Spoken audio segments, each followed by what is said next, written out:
Hey guys, welcome to Vedant ಪಾಠಶಾಲೆ.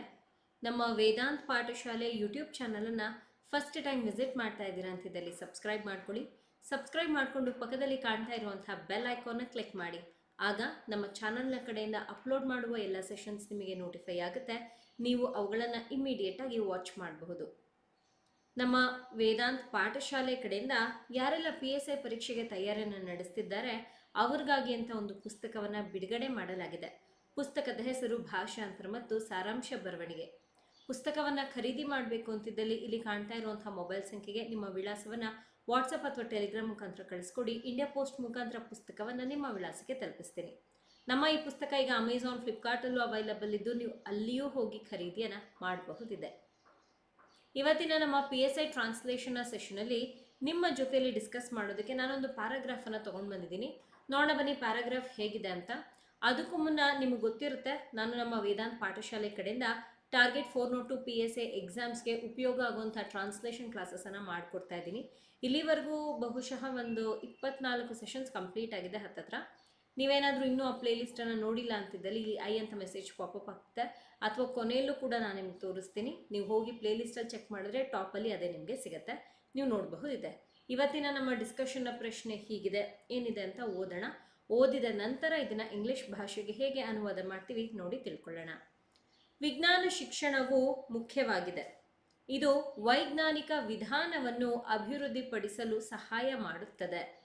ವೈಜ್ಞಾನಿಕ ವಿಧಾನವು ಅವಲೋಕನಗಳು ಮತ್ತು ಸತ್ಯಗಳ ವ್ಯವಸ್ಥಿತ ಅಧ್ಯಯನ ಮತ್ತು ಪ್ರಯೋಗಗಳನ್ನು ನಡೆಸುವ ಮೂಲಕ ಅವುಗಳ ವಿಶ್ಲೇಷಣೆ ಮತ್ತು ತಿಳುವಳಿಕೆಯನ್ನು ಒಳಗೊಂಡಿರುತ್ತದೆ. ನೈಜ ಪ್ರಪಂಚದ ಪರಿಸ್ಥಿತಿಗಳಲ್ಲಿ, ನೈಜ ಜಗತ್ತಿನಲ್ಲಿ ವೈಜ್ಞಾನಿಕ ಪ್ರಯೋಗಗಳನ್ನು ನಡೆಸಬಹುದು. ಕೆಲವು ನಿಯಂತ್ರಿತ ಪರಿಸ್ಥಿತಿಗಳಲ್ಲಿ, ಪ್ರಯೋಗಾಲಯಗಳಲ್ಲಿ ಸಹ ಅವುಗಳನ್ನು ಕೈಗೊಳ್ಳಬಹುದು. ಹೀಗಿದೆ.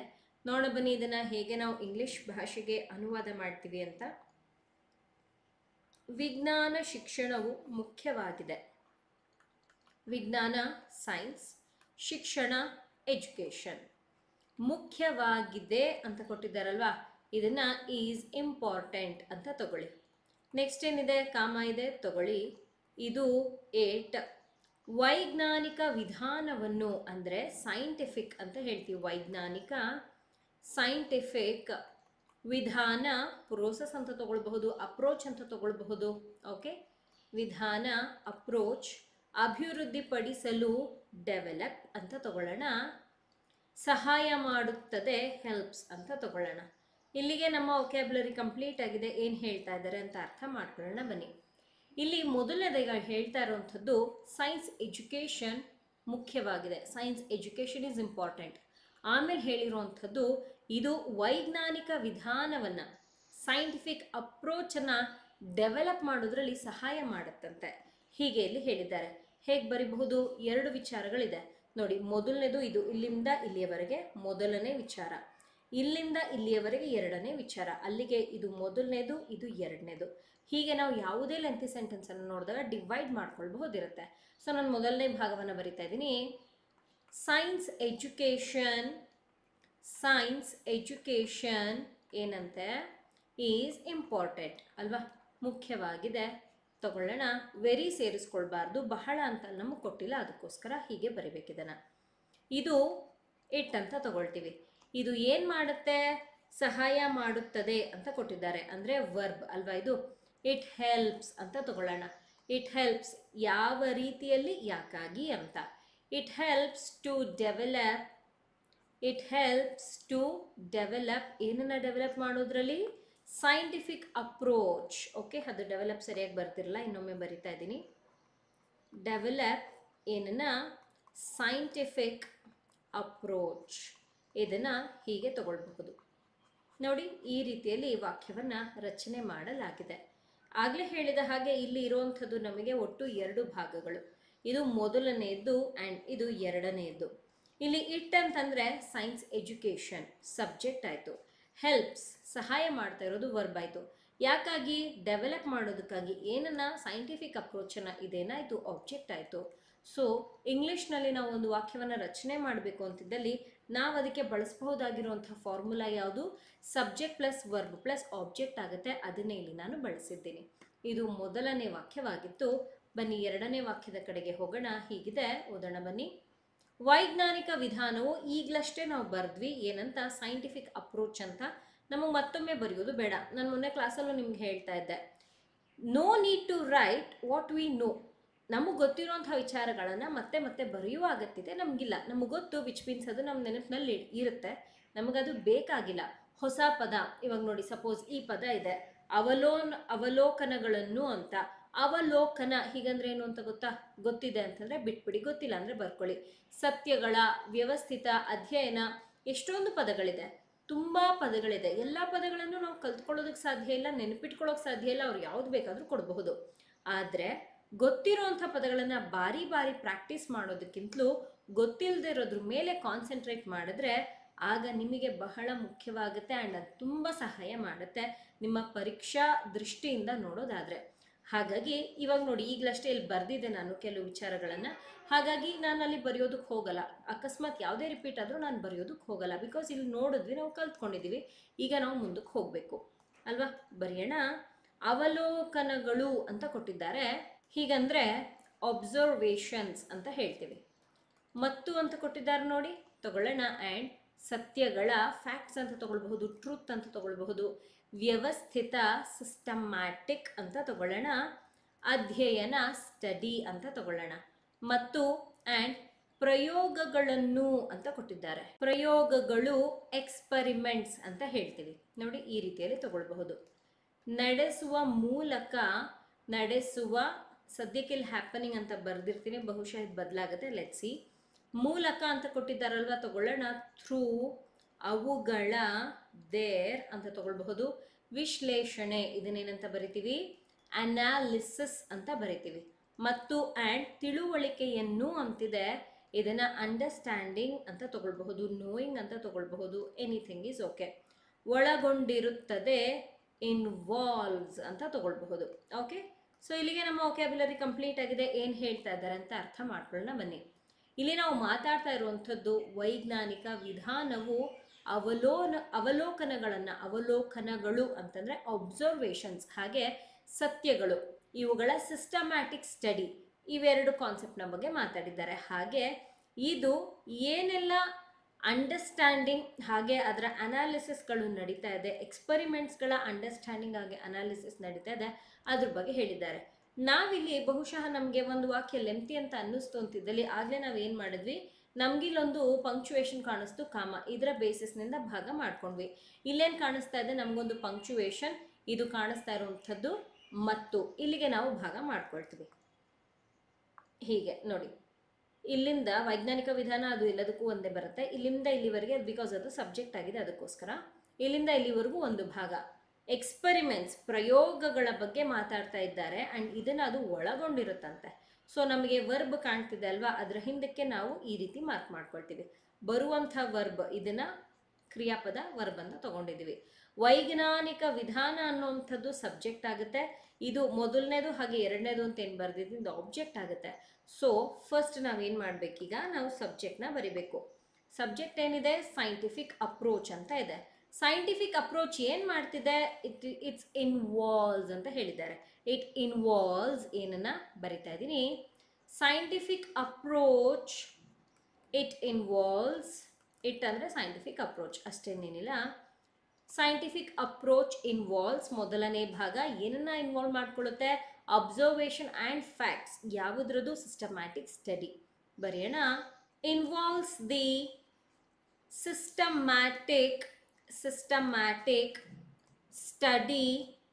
ಸಿಸ್ಟಮ್ಯಾಟಿಕ್ ಸ್ಟಡಿ ಆಫ್, ಯಾವುದರ, ಅಬ್ಸರ್ವೇಷನ್ಸ್, ಅವಲೋಕನಗಳು, ಅದನ್ನು ಬರಿತಾ ಇದ್ದೀನಿ. ಅಬ್ಸರ್ವೇಷನ್ಸ್ ಆ್ಯಂಡ್ ಇನ್ನೊಂದೇನು, ಫ್ಯಾಕ್ಟ್ಸ್, ಸತ್ಯಗಳು ಅಥವಾ ಟ್ರೂತ್ ಅಂತನಾದರೂ ತಗೊಳ್ಬಹುದು. ಇಲ್ಲಿಗೆ ಮೊದಲನೇ ಭಾಗ ಮುಗಿಯುತ್ತೆ. ಆ್ಯಂಡ್ ಕಾಣಿಸ್ತಿದೆ, ಆ್ಯಂಡನ್ನು ತಗೊಂಡಿದ್ದೀನಿ. ಪ್ರಯೋಗಗಳನ್ನು ನಡೆಸುವ ಮೂಲಕ ಅವುಗಳ ವಿಶ್ಲೇಷಣೆ ಮತ್ತು ತಿಳುವಳಿಕೆಯನ್ನು, ಇದನ್ನೂ ಕೂಡ ಅದೇನು ಮಾಡ್ಕೊಂಡಿದೆಯಂತೆ, ಅದರಲ್ಲಿ ಇಟ್ಕೊಂಡಿದೆ, ಇನ್ವಾಲ್ವ್ ಆಗಿದೆ ಅಂತ ಹೇಳ್ತಾ ಇದ್ದಾರೆ. ಸೊ ಇದನ್ನು ಹೇಗೆ ಬರಿಬಹುದು, ಬರೆಯೋಣ. And their analysis and understanding understanding by, ಇಲ್ಲಿ ನಡೆಸುವ ಬರಬೇಕು, ಹ್ಯಾಪನಿಂಗ್ ಅಂತ ತಗೊಂಡಿದ್ದೆ, ಬಟ್ ಎಕ್ಸ್ಪೆರಿಮೆಂಟ್ಸ್ನ ಕಂಡಕ್ಟ್ ಮಾಡೋದಕ್ಕೆ ಸಾಧ್ಯ. ಹಾಗಾಗಿ ಈ ಪದದ ಬದಲಿಗೆ ಇಲ್ಲಿ ಈ ರೀತಿಯಲ್ಲಿ ಬರೀಬಹುದು, ಬೈ ಕಂಡಕ್ಟಿಂಗ್ ಎಕ್ಸ್ಪೆರಿಮೆಂಟ್ಸ್. ಈ ರೀತಿಯಲ್ಲಿ ನಾನು ವಾಕ್ಯವನ್ನು ಬರೆದಿದ್ದೀನಿ. As I said you people earlier, ನಾನು ನಿಮ್ಮ ಮುಂಚೆ ತಿಳಿಸಿದ ಹಾಗೆ ಇಲ್ಲಿ ಸೈಂಟಿಫಿಕ್ ಅಪ್ರೋಚ್ ಅನ್ನೋದು ಸಬ್ಜೆಕ್ಟ್ ಆಯಿತು, ಇನ್ವಾಲ್ವ್ಸ್ ಅನ್ನೋದು ವರ್ಬ್ ಆಯಿತು. ಏನನ್ನ ಇನ್ವಾಲ್ವ್ ಮಾಡ್ಕೊಂಡಿದೆ, ಇದು ಮೊದಲನೇ ಭಾಗ, ಇದು ಎರಡನೇ ಭಾಗ, ಹೀಗೆ ಇದನ್ನು ತಗೊಳ್ಬಹುದು. ಇಷ್ಟನ್ನು ಕೂಡ ನಾವೇನಂತ ಹೇಳ್ತೀವಿ, ಆಬ್ಜೆಕ್ಟ್ ಅಂತ ಹೇಳ್ತೀವಿ. ಆ್ಯಂಡ್ ಇಲ್ಲಿ ಒಂದು ವಾಕ್ಯವನ್ನು ರಚನೆ ಮಾಡೋದಕ್ಕೆ ಈ ರೀತಿಯಲ್ಲಿ ಫಾರ್ಮುಲಾ ಬಳಸಲಾಗಿದೆ. ಇಂಗ್ಲೀಷ್ನಲ್ಲಿ ಇದೊಂದು ಸುಲಭವಾಗಿರುವಂಥ ಫಾರ್ಮುಲಾ. ಇದೇ ಸಬ್ಜೆಕ್ಟ್, ಇದೇ ವರ್ಬ್, ಇದೇ ಆಬ್ಜೆಕ್ಟ್ ಅಂತ ಗೊತ್ತಾಗ್ಬಿಟ್ರೆ ನಿಮಗೆ ತುಂಬ ಸುಲಭ ಆಗುತ್ತೆ. ನೆನ್ಪಿಟ್ಕೊಳ್ಳಿ, ಕನ್ನಡ ಭಾಷೆಯಲ್ಲಿ ನೀವು ಒಂದು ವಾಕ್ಯ ಬರೆಯುವಾಗ ಕೊನೆಯಲ್ಲಿ ಬರುತ್ತೆ ವರ್ಬ್. ಇಂಗ್ಲಿಷ್ ಭಾಷೆಯಲ್ಲಿ ನೀವು ಒಂದು ವಾಕ್ಯವನ್ನು ಬರೆಯುವಾಗ ಸಬ್ಜೆಕ್ಟ್ನ ನಂತರದಲ್ಲಿ ಬರುತ್ತೆ verb. This is very important to remember, ನೆನ್ಪಿಟ್ಕೊಳ್ಳಿ. ಬನ್ನಿ ಮೂರನೇ ವಾಕ್ಯದ ಕಡೆಗೆ ಹೋಗೋಣ. ನೀವೇನಾದ್ರೂ PSI ಪರೀಕ್ಷೆಗೆ ತಯಾರಿಯನ್ನ ನಡೆಸ್ತಾ ಇದ್ದೀರಾ, ಅಥವಾ 545 ಹಾಗೆ 402 ಪರೀಕ್ಷೆಗೆ ನಿಮ್ಮ ಸಿದ್ಧತೆ ಏನಾದ್ರೂ ನಡೀತಾ ಇದೆಯಾ? ಹಾಗಿದ್ದಲ್ಲಿ ನಿಮಗಾಗಿ ಅಂತ ವೇದಾಂತ್ ಪಾಠಶಾಲೆ ಒಂದು ಕ್ರಾಶ್ ಕೋರ್ಸ್ ಅನ್ನ ಪ್ರಾರಂಭ ಮಾಡಿದೆ. ಇದರಲ್ಲಿ ಪೂರ್ತಿ PSI ಪೇಪರ್ 1ಗೆ ಬೇಕಾಗಿರುವಂತಹ translation, precis writing, essay 3 concepts basic ಇಂದ ಹೇಳ್ಕೊಡ್ತಾ ಇದ್ದೀನಿ. ಹಾಗೆ ನಿಮಗೆ ಪ್ರತಿಯೊಂದು ಸೆಷನ್ PDF ನೋಟ್ಸ್ ಕೂಡ ಸಿಗುತ್ತೆ. ನಮ್ಮ ವೇದಾಂತ್ ಪಾಠಶಾಲೆ ಕಡೆಯಿಂದ ಒಂದು ಪುಸ್ತಕವನ್ನು ಕೂಡ ಈ ಕೋರ್ಸ್ ನಲ್ಲಿ ನಾವು ಪ್ರೊವೈಡ್ ಮಾಡ್ತಾ ಇದ್ದೀವಿ. ಪುಸ್ತಕ ನಿಮ್ಮ ಅಡ್ರೆಸ್ಗೆ ಬಂದು ತಲುಪುತ್ತೆ. ಅದನ್ನ ನೋಡ್ಕೊಂಡು ಕೂಡ ನೀವು ಪ್ರಾಕ್ಟೀಸ್ ಮಾಡಬಹುದು.